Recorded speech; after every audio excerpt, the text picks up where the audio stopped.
কারণ ওরকম যদি কিছু হইতো তাহলে স্টিল ক্যামেরাম্যান যারা ফিল্মে যারা স্থির চিত্র যারা ওরে বিজ্ঞাপনের পোস্টারের জন্য ওরা হইলো গিয়া সবসময় নায়ক নায়িকাদের পিছে লাইগা থাকে, তাহলে ওদের কাছে আরো এরকম বেশি ছবি থাকতো, এরকম কোনো সম্পর্ক থাকতো, তাহলে ওরা আরো আগে জানতো। না শুটিং করতে গিয়ে এই যে শুটিং করতে গিয়ে তারা মনে করেন বিকালবেলা হইলে একটু এই আনন্দ স্মৃতিতে বিকালবেলা হইলে পুরা বইতো।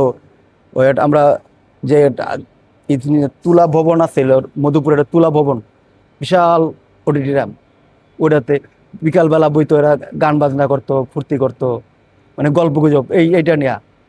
এবং সেখানে সবাই থাকবে, যে নায়ক নায়িকা থাকবে একলা না, ওইটা না, ডাইরেক্টরও থাকতো, তারপরে মেকআপ ম্যান থাকতো, স্টিল ক্যামেরাম্যান থাকতো।